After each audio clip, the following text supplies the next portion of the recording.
안녕하세요. 저희는 현재 미국 동부에서 거주 중인 가족입니다.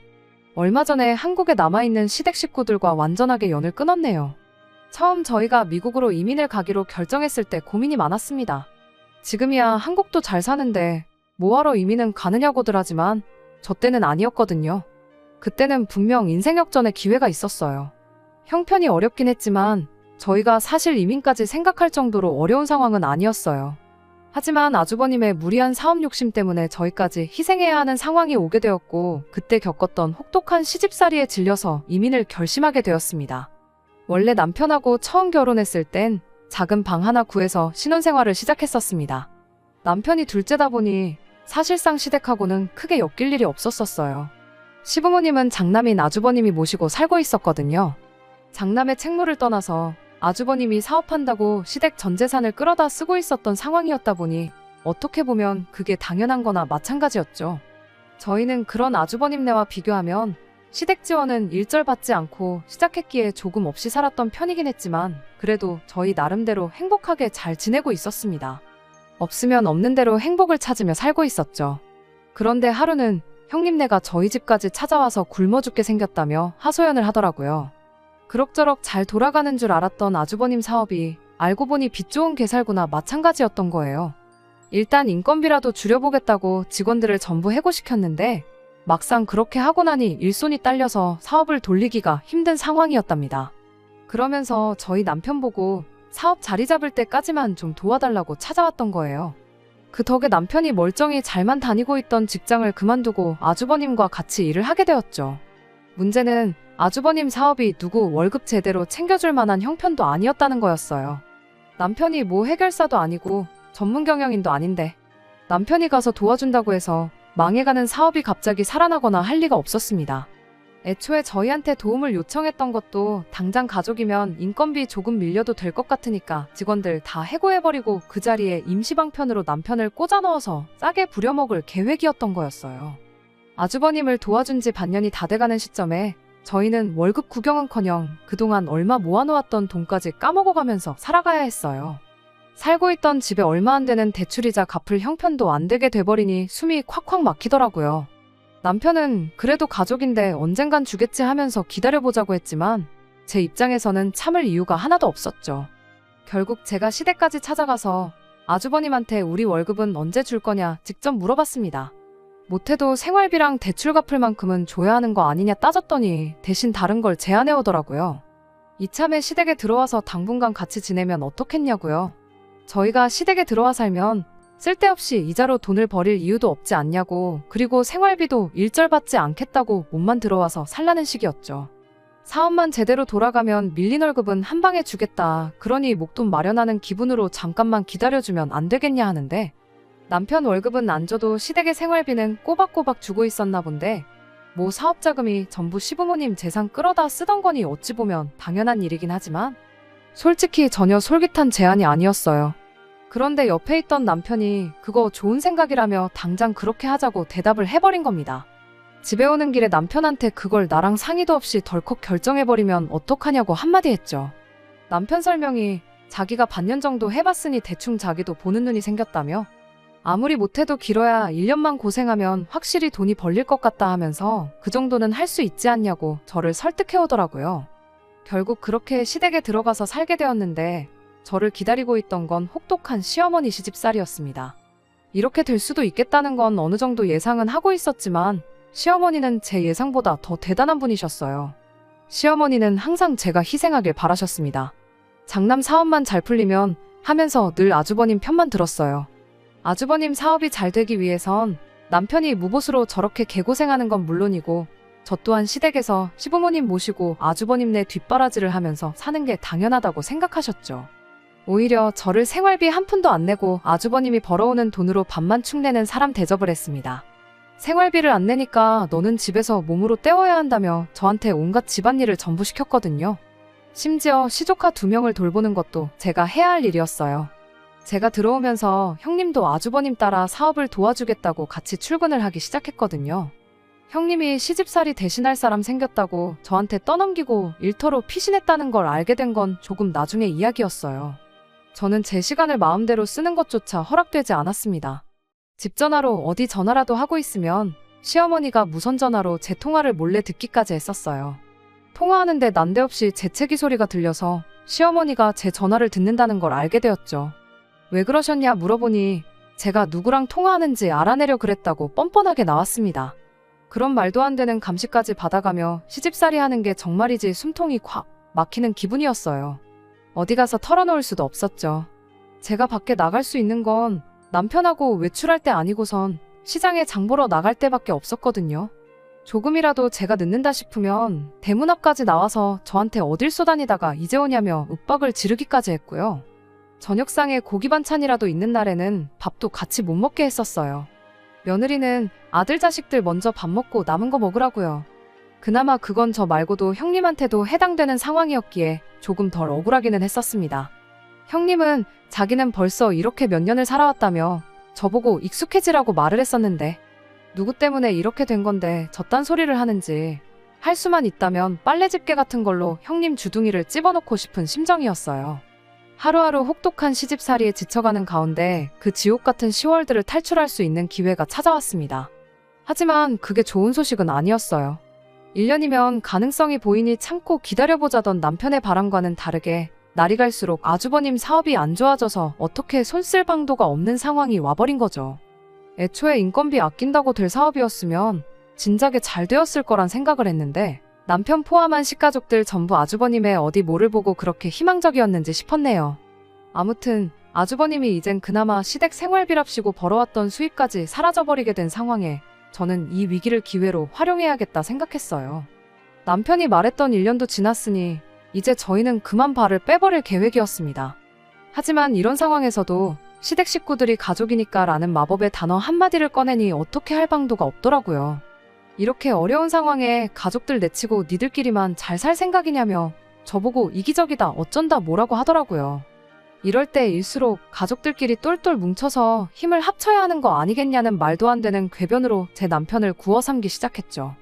여태까지 우리가 흩어져 살았냐, 한 집에 똘똘 뭉쳐서 온 가족이 아주버님 사업에 매달려 있지 않았느냐고.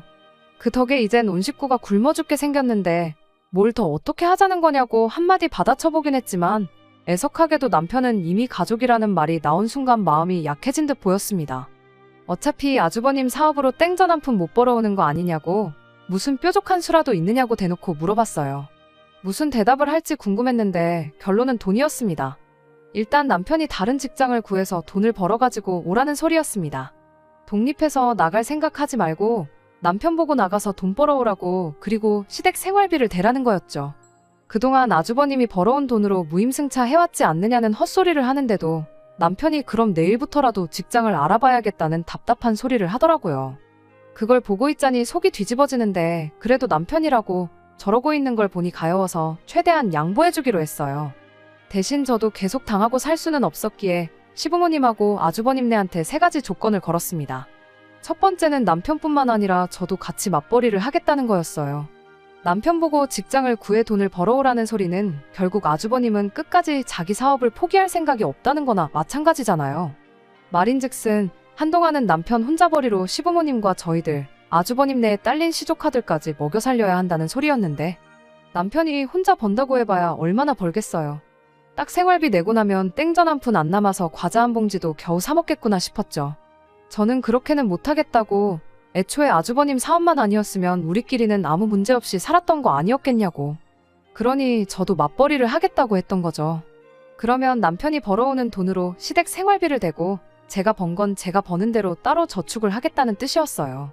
겸사겸사 그걸 기회로 지긋지긋한 시댁 식모살이 노릇도 탈출하고 정말 시댁과 연을 끊어야 할 때가 오면 적어도 손에 돈 몇 푼은 쥐고 있어야겠다는 생각이었거든요. 두 번째는 아주버님 사업에 대해서였어요. 두 번 다시 아주버님 사업에는 얽힐 생각 없다고요. 사업이 풀리게 되더라도 남편이 다시는 아주버님 사업을 도울 일은 없을 거고 우리는 그 길로 독립해서 나가 살겠다는 소리였죠. 괜히 또 남편을 데려다가 쓰겠다고 무보수로 부려먹을 건덕지를 아예 없애버린 겁니다. 마지막 조건은 남편이 여태껏 2년 가까이 받지 못한 월급에 대한 차용증을 써달라는 거였습니다. 그동안 준다 말만 했지 구경도 못 해본 그 돈 말이에요. 그건 저희가 아주버님께 빌려드린 걸로 하겠다는 뜻이고 언젠가는 꼭 받아내겠으니 증거를 남겨놓겠다는 뜻이었죠. 차용증 작성하면 공증까지 받아놓기로 확실하게 짚고 넘어갔어요. 얼굴 표정만 봐도 제 조건들이 마음에 안 든다는 게 전부 표가 났지만 당장 자기들 코가 석잔데 선택권이 있었겠나요. 남편이 안 벌어오면 당장 굶어 죽게 생겼는데 말이에요. 그 세 가지 조건이 없으면 가족이고 나발이고 나는 모르겠으니 싫으면 싫다고 대신 저희는 당장 나가 살겠다고 강하게 나갔더니 결국 그렇게 하겠다고 하더군요. 그렇게 저는 지긋지긋한 10월대에서 탈출을 하게 되었습니다. 그리고 그 덕에 평생의 은인을 만나게 되었죠. 제가 출근하게 된 회사 사장님이었는데 가족이라는 이유 하나만으로 땡전 한 푼 안 주고 저희를 부려먹었던 시자들과는 다르게 물심양면적으로 저희를 도와주던 은인이었습니다. 여전히 퇴근하고 집에 돌아가면 어느 정도 집안일을 도와야 했지만 10월대에서 탈출했다는 해방감 때문인지 일터에 나가는 게 그렇게 행복할 수가 없었어요. 일이 힘들어도 콧노래가 절로 나올 정도였죠. 그런 제 모습을 사장님이 엄청 좋게 봤던 거예요. 세상에 일터에 나와서 이렇게 밝게 일하는 사람은 또 처음 본다면서요. 그러면서 자연스럽게 사장님과 친분이 생기게 되었고 새로 구한 직장에서 먼저 일하고 있던 남편도 이쪽으로 데려와 사장님 밑에서 같이 일하게 되었습니다. 사장님은 저희 부부를 정말 좋게 보셨고 이따금씩 저희를 식사에 초대해주고 그랬습니다.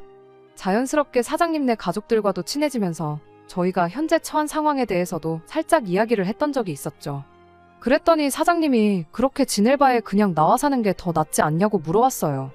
그러면서 조심스레 미국 이민 이야기를 꺼내더군요. 사장님의 친척분 중 한 분이 미국에서 사업을 하고 있는데 그 사업을 확장하면서 믿을 만한 사람이 필요한 상황이라며 괜찮은 사람이 있으면 소개 좀 시켜달라는 부탁을 받았답니다. 조건도 괜찮아서 저희 부부가 딱 생각이 났대요. 저희 두 사람이라면 거기에서도 잘 해낼 것 같다고요. 그때야 말씀은 고맙지만 저희가 이민은 생각해 본 적도 없고 영어 한마디도 제대로 못할 텐데 거기서 어떻게 지내겠냐고 좋게 거절을 했었습니다. 그런데 그 일이 있던 뒤로 며칠이 지나서 이 지긋지긋한 시자들을 끊어낼 수 있다면 무엇이든 할 수 있겠다고 생각을 고쳐먹게 되었고 그렇게 이민을 가기로 결심을 하게 되었습니다. 당시 남편은 출장 때문에 집에 없었고 저는 일 때문에 퇴근이 조금 늦은 상황이었어요. 퇴근하고 와서 저녁 식사를 하려고 했는데 웬일로 시어머니가 밥을 다 차려주겠다고 하더라고요. 제가 출근하면서 시어머니와 사이는 더 안 좋았었어요. 시어머니가 며느리가 둘이나 있는데 내가 왜 집안일을 해야 하냐고 집안을 한번 뒤집어 놓은 적이 있었거든요. 하지만 제가 걸었던 세 가지 조건 때문에 저한테 일 나가지 말고 집안일이나 하라는 말을 할 수 없는 상황이었죠. 그 덕에 저한테 시집살이 떠넘기고 아주버님 사업으로 피신했던 형님이 다시 붙잡혀 들어와서 집안일을 해야 했습니다. 당연한 거긴 하지만 시조카들도 직접 자기 손으로 돌보게 되었고요. 그것 때문에 형님이 저한테 앙심을 품고 있었다는 건 눈치채지 못하고 있었습니다. 아무튼 시어머니가 갑자기 제 저녁밥을 챙겨주신다니 무슨 바람이 불어서 저러시나 했어요. 사람이 갑자기 변하면 죽는다는데 걱정까지 되기 시작했죠. 그런데 역시나 밥 차려준 걸 보니 사람이 갑자기 변한 건 아니구나 싶었습니다. 그날 저 퇴근하기 전에 먼저 저녁 식사를 하고 먹다 남은 잔반들을 그대로 저 먹으라고 내주셨거든요. 밥그릇에 양념도 조금 묻어있고 그릇 안에 밥풀 꼬라지를 보아하니 그날 저녁에 먹다 남은 밥을 한 그릇에 모아다가 위에다가 대충 흰밥으로 덮어놓고 저한테 내준 게 다 티가 나더라고요. 국이라고 소고기 묵국을 떠줬는데 고기 한 점 없는 건 둘째치더라도 국물에 고춧가루 몇 개가 둥둥 떠다니는 게 이것 또한 가족들이 먹다 남긴 국을 가지고 한 그릇 만들어서 저한테 내준 거였어요. 이게 뭐냐고 따지고 싸우기도 싫어서 그냥 식욕이 없어서 안 먹겠다고 자리에서 일어났는데 시어머니가 안 먹으면 너만 손해지 하면서 그 밥이랑 국그릇에 랩을 씌우더니 그걸 그대로 얼리더라고요. 그건 왜 얼리시냐, 음식물 쓰레기 같은데 그냥 버리셔라 했더니 이 아까운 걸 왜 버리냐고 얼려놨다가 내일 그대로 데워서 줄 테니 저보고 먹으라고 하는 겁니다. 어이가 없어서 누가 봐도 먹다 남긴 음식 모아다가 저한테 준 거 뻔히 보이는데 제가 그걸 왜 먹냐고 따졌어요. 시어머니는 내 가족 한 식구들이 먹은 건데 더럽긴 뭐가 더럽냐고 옛날에 며느리들은 다 이렇게 밥을 먹었다고 하는 겁니다. 형님이 슬쩍 나와서 한마디 보태는데 생활비도 없는데 한 푼이라도 아껴야 하지 않겠냐며 이젠 돈 좀 버니까 어른들이 우습게 보이냐고 그러는 거 아니라고 뭐라 하더라고요. 그때 이게 시어머니랑 형님의 합작이라는 걸 눈치채게 되었고 형님이 저한테 앙심을 품고 있다는 것도 알게 되었죠. 같은 며느리라고 이해해주는 척하면서 익숙해지라고 하더니 알고 보니 심보가 뒤틀린 게 시어머니보다 더하면 더했지 절대 덜한 사람은 아니더라고요. 그때 저는 결심했어요. 이 시자들하고는 두 번 다시 상종도 하지 말아야겠다고요. 다음날 출장 다녀온 남편한테 이민을 가야겠다고 말을 꺼냈죠. 남편은 갑자기 왜 그러냐며 저를 말렸지만 전날 있던 일을 듣더니 아무 말도 잊지 못하더라고요. 하기야, 세상 어떤 남편이 그 상황에서 어떻게 자기 가족들 편을 들 수 있겠나요. 아무튼 나는 이제 당신 가족들하고 엮이고 싶지도 않고 가족 앞에서 마음 약해지는 당신 때문에 내 스스로까지 희생할 생각 없다고. 이렇게 사람 대접도 못 받고 살고 싶은 생각은 추호도 없다고 딱 잘라 말했어요. 굳이 한국에 남아서 가족들 돕고 싶다면 나도 말리지는 않겠다고, 대신 나는 더는 할 생각 없으니까 할 거면 혼자서 실컷 하라고 했죠. 저는 이혼을 해서라도 이 기회를 놓칠 생각이 없다고요. 남편도 그제서야 저한테 사과를 해왔어요. 가족도 아닌데 자기 때문에 그동안 고생 많았다고, 이제는 진짜 제 편이 되어주겠다고 말이죠. 그날 당장에 출근해서 사장님 찾아가 미국 그까짓 거 거지 같은 시댁에서도 살았는데 거기서 내가 못 살 게 뭐가 있냐고 이민 가겠다고 도와달라고 말했어요. 사장님도 당장에 저랑 남편 두 사람이 빠지면 직원을 새로 구해야 하는 상황이었지만 저희같이 열심히 사는 사람들 잘 풀리게 도와주고 싶었다며 자기 일처럼 기뻐해 주셨고, 그날 그쪽에 있는 친척분들한테 전화해서 유선상으로 저희를 소개시켜줬습니다. 당장 수중에 돈이 얼마 없던 상황이라 1년을 더 시댁에서 참고 견디며 살았습니다. 이민 가겠다는 말은 시댁에 이런 방구 꺼내지도 않았고요. 그나마 전세금 뺀 거 얼마 있던 게 있어서 시간을 많이 단축할 수 있었죠.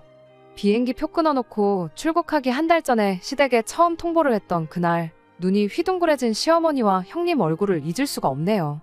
아주버님은 조금만 더 하면 사업이 일어날 것 같은데 조금만 더 있어줄 수 없느냐고 생활비 좀 더 벌어다 달라는 부탁들 올려서 말을 해왔어요.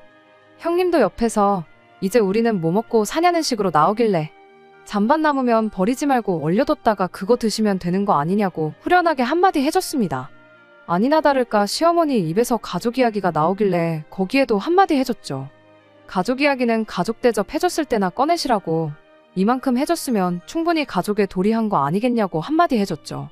당장 마음 같아서는 공증받은 차용증도 있겠다 그 돈까지 싹 다 받아내고 가고 싶었지만 거기까지는 참았어요.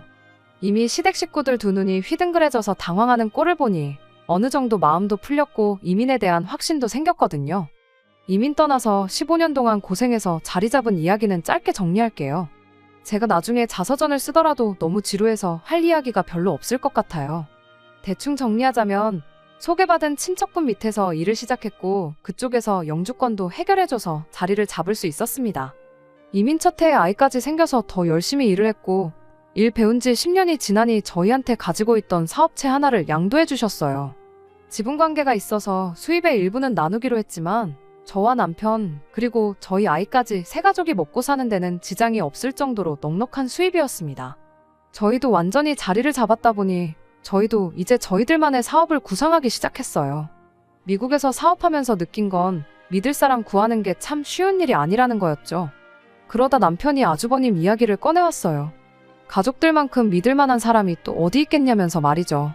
15년을 연락도 안 하고 살았더니 그렇게 치를 떨도록 싫어했던 마음도 조금 옅어졌었나 봐요. 하지만 그렇다고 해서 아주버님과 동업을 하고 싶은 생각은 추호도 없었죠. 애초에 수완도 없는 사람인데 무슨 동업은 동업이냐고요. 남편은 그래도 혹시 아냐고 세월이 지나서 형님도 바뀌었을 수도 있지 않겠냐, 돈은 못 벌었을지언정 끈기도 있고 자기 일은 열심히 하는 사람이니 기회를 줘볼 수도 있는 거 아니냐고 연락이나 한번 해보자고 물어보더라고요. 남편이 아닌 척하고 있긴 했지만 자기 가족들을 그리워한다는 느낌을 지울 수가 없었죠. 시아버지 돌아가셨을 때 장례식도 못 갔었고 우리 아이도 할머니를 한번 만나보고 싶다는 말을 언젠가 했던 적도 있었고요. 그게 신경 쓰이기 시작하니 연락이라도 한번 해볼까 싶긴 하더라고요. 아버님 돌아가셨을 때 장례식에 참석 못한 이유로 그때부턴 정말 시댁과 일절 연락을 끊고 지냈었는데 저 몰래 연락은 하고 지냈을 줄 알았는데 정말 그 이후로 남편 또한 시가족들과 전화 한 통 주고받은 적이 없었나 봐요. 처음엔 애비 장례식도 안 와놓고 이제 와서 왜 연락했냐며 분위기가 안 좋았는데 언제부터 사이가 안 좋았냐는 듯 평범한 가족들처럼 대화를 주고받고 보고 싶다니 어쩐다니 하는 이야기까지 오갔거든요. 형님도 능청스럽게 어머님한테서 전화기 뺏어다가 저한테 친한 척을 했고요. 그걸 보니 여전히 시어머니 모시고 같이 사는구나 싶었네요. 아주버님하고 통화 좀 하려고 전화했다고 하니 일 나가서 아직 안 들어왔다고 하더라고요. 겸사겸사 사업은 아직도 하고 있느냐 물어봤는데 어물쩍 말을 흐리고 말을 돌렸어요. 아주버님이 저녁 9시는 돼야 집에 오니 그때 다시 전화하겠다 말하고 전화를 끊었습니다. 그리고 다음날 아침 일찍 전화를 했더니 아주버님이 전화를 받았고요. 언제 그렇게 사이가 나빴냐는 듯 평범한 가족들의 대화를 주고받았어요. 어떻게 지내냐, 잘 지내냐, 몸 건강하냐, 그런 사소한 이야기들 잠깐 주거니 받거니 하다가 남편이 먼저 말을 꺼냈습니다. 미국에서 사업을 확장할 계획인데 혹시 같이 와서 할 생각은 없느냐고요. 아주버님은 살짝 고민하는 듯한 투로 대답을 했어요. 안 그래도 저희가 한국에 있을 때만 해도 애기였던 시조카들이 이제 대학 갈 나이가 되었다 보니 자식 공부 생각하면 그것도 좋은 것 같다는 식으로 말을 꺼내왔지만 요즘 사업이 너무 잘 돼서 정신없이 바쁘다니 어쩐다니 하면서 곤란하다는 식으로 대답을 하더라고요. 남편과 저는 아차 싶었죠. 사실 진작에 사업은 말아먹지 않았을까 생각했는데 정신없이 바쁠 정도로 잘 된다니까 말이에요. 저희가 처음 왔을 때와는 다르게 요즘은 한국에서 돈 잘 벌면 굳이 미국까지 나와서 살 이유가 하나도 없거든요. 그래서 당연히 안 오겠거니 싶어서 알겠다 말하고 가끔씩 이렇게 연락이나 주고받자 말하고 빠른 포기를 했죠. 그런데 당장 곤란하겠다고 대답한 아주버님이 순식간에 태도를 바꾸더군요. 사업은 잠깐 직원들한테 맡겨놓을 수도 있는 거고 하면서 여지를 남기는 거예요. 저희가 돈은 얼마나 버는지, 현지 생활은 어떤지 하면서 꼬치꼬치 저희 생활에 대해 캐묻기 시작하면서 한번 자기도 도전을 해보고 싶다, 이런 식으로 나오더라고요. 아주버님이 긍정적으로 생각해보겠다 하니 남편이 엄청 기뻐하는 게 눈에 보였습니다. 아버님 장례식은 당시 저희가 영주권 문제로 귀국을 할 수 없었던 이유가 있었지만 아무튼 그 이후로 가족들과 완전히 연락 끊고 지내면서 알게 모르게 마음고생을 했었거든요. 게다가 가족을 그렇게 끔찍하게 생각하던 사람이었으니 피부치가 얼마나 그리웠을지 어느 정도 상상이 갔어요. 아주버님이 일단 현지 생활이 어떤지 보러 오겠다고 이야기를 했는데 남편이 참 들떠 보이더군요. 집에 방이 하나 남았다 보니 그 방을 쓰게 하면 좋겠다고 어디서 TV랑 침대 같은 걸 얻어와서는 싱글벙글 방을 꾸미고 그랬거든요. 그리고 아주버님이 오기로 한 그날이 왔어요. 모처럼 저도 큰맘 먹고 공항에 따라 나갔는데 정말 세월이 지나고 강산이 바뀌어도 이 집 구석은 구제불능이라는 생각이 들었습니다. 입국장에서 나온 건 아주버님이 아니라 시조카들과 그 뒤를 따라오는 시어머니였거든요. 버리고 갈 수는 없으니 일단 집으로 모셔오고 형님한테 이게 다 무슨 상황이냐고 전화해서 따졌죠. 형님은 뻔뻔하게 언성을 높이며 이젠 제가 시어머니를 모실 차례라고 하더군요. 저희가 가족들 상의도 없이 그렇게 미국에 가버리면서 자기가 지난 15년간 얼마나 개고생을 했는지 알고나 있냐면서요. 애들은 또 왜 보냈냐니까 시어머니가 앞으로 살아봐야 얼마나 더 살겠냐며 자기가 그동안 해온 시집살이에 비하면 얼마 되지도 않는 거 모르냐고. 그러니 그 보상으로 시조카들을 미국에서 대학 졸업까지 시켜서 한국에 돌려보내라는 되도 않는 소리를 하는 겁니다. 마지막으로 가족으로서의 도리를 다 하라는 말도 안 되는 소리를 늘어놓으면서 말이죠. 전화 끊고 이야기해보니 시어머니도 시조카들도 저희랑 아주버님네랑 다 이야기가 된 걸로 알고 있더군요. 하지만 이번에는 달랐어요. 제가 열받은 것보다 더 남편이 열받았더라고요. 그도 그럴 것이 남편에겐 이게 기회가 돼서 다시 가족들과 가깝게 지낼 마지막 기회라고 생각했던 것 같은데 누구보다 잔뜩 기대했었는데 그게 산산조각 나버리니 그 배신감이 컸나 보더라고요. 시어머니한테 말을 들어보니 애초에 아주버님은 저희 떠나자마자 사업 완전히 말아먹고 친구 밑에 들어가서 거기서 월급 받으며 일하고 있다는 사실을 말해줬어요. 애초에 사업이 잘 된다는 말도 다 거짓말이었고 시어머니 떠넘기고 애들 대학까지 보내달라고 되도 않는 계획을 세운 거였죠. 시어머니는 그 와중에 나도 미국에서 살고 싶은 생각 없다고 1억만 주면 그냥 혼자서라도 한국 돌아가서 살겠다는 말을 꺼내더군요. 남편이 당장에 표 끊어서 한국 다녀오겠다고 아주 단판을 짓고 오겠다고 난리도 아니었어요. 시어머니와 둘째쳐도 시조카들이 많이 난감해 보였습니다. 이야기 다 되었다길래 가라고 해서 갔는데 상황이 이 꼴이니 애들 입장에서 얼마나 눈치가 보였겠어요. 제가 돌봐줬던 건 기억도 안 날 테지만 그때 정이 붙어서 그런가 안쓰럽더라고요. 남편이 분노한 모습을 보니 이번엔 냅둬도 알아서 해결하고 올 것처럼 보이긴 했지만 확실하게 하기 위해서 저도 같이 따라가기로 했습니다. 조금 돈이 더 들긴 했지만 그 길로 5명 한국행 비행기표 끊어서 바로 다음날에 한국으로 갔어요. 저희가 시조카들이랑 시어머니 모시고 다시 집에 갔더니 형님하고 아주버님이 엄청 당황한 눈치더라고요. 가족들하고 상의도 없이 미국으로 떠나버려서 나한테 시집살이 독박으로 시켜놓고 도망갔으니 그 정도는 해줄 수 있는 거 아니냐고 따지길래 내가 팔자에도 없던 시집살이 하게 된 건 누구 때문인데 그런 소리를 하느냐고 한마디 했네요. 애초에 미국 떠날 때 저는 이혼까지 결심을 했었다고, 그게 그렇게 불만이었으면 이혼을 하던지 했으면 되는 거 아니냐, 그리고 그 시집살이 내가 시켰냐고, 시댁 전 재산 끌어다 쓰고 홀랑 날려먹었는데 다 그거 형님하고 아주버님이 자초한 거 아니냐고 따졌어요. 그랬더니 저한테 아주 미국 가서 살더니 위아래가 없어져서 왔다고, 아주 미국인이 다 됐다며 빈정거리더라고요. 더 들을 것도 없어서 저도 마지막 들고 있던 비장의 카드를 꺼냈죠. 이게 이런 데서 쓰일 줄은 생각도 못했어요. 아주버님이 남편한테 지급안했던 월급에 대한 차용증이요. 원금은 4천이었는데 땡전 한 푼 갚은 적이 없으니 이자는 이자대로 불어나서 계산해보니 1억 조금 덜 되게 받아내야겠더라고요. 그래서 시어머니한테 1억 드리겠다고 한 거, 이 돈 받아서 드린다고 했더니 시어머니가 그때부터 눈빛이 바뀌더니 제 편을 들어주기 시작했습니다. 시어머니 입장에서는 그래도 장남이라고 챙겨줬는데 난데없이 고려장 당한 기분이라 형님네가 괘씸했던 거고, 이 꼴 저 꼴 보기 싫으니 시어머니도 시댁집도 팔아버리고 그 1억 가지고 어떻게 혼자 살아야겠다는 생각을 하셨던 거예요. 그렇게 싫었는데 처음 시어머니가 제 편이 되어주니 또 그렇게 든든할 수가 없더라고요. 오랜만에 느긋하게 한국 관광이나 하면서 지내야겠다고, 우린 시간 많다고, 차용증도 있고 법대로 강제 집행 신청하기 전에 좋게 말로 할 때 떼먹은 내 돈 내놓으라고 했어요. 시어머니까지 옆에서 호달구지 법대로 하겠다고 강하게 나오지. 제 아무리 얼굴에 철판 깔고 있던 형님네도 어떻게 할 방도가 없으니 결국 전 재산 탈탈 털고 대출까지 받아서 제 돈을 갚아냈습니다. 거의 20년 만에 그 돈을 받아내니 감회가 새롭더라고요. 그때 4천이었으면 지금 가치로 따지면 훨씬 더 높을 테니 손해라는 기분은 지울 수가 없었지만 그게 뭐가 중요하겠어요. 잊고 지내던 돈 받아낸 건데 복권 당첨된 기분이었죠. 그 돈은 받아내서 시어머니한테 드리기로 했지만 저희는 돈 받자마자 곧바로 미국으로 돌아왔어요. 어차피 이제 진짜로 연 끊고 지낼 건데 1억 드리고 연 끊나 안 드리고 연을 끊어버리나 결국 똑같은 거 아니겠어요? 이후로 형님이며 시어머니며 계속해서 연락이 왔지만 하나도 안 받았어요.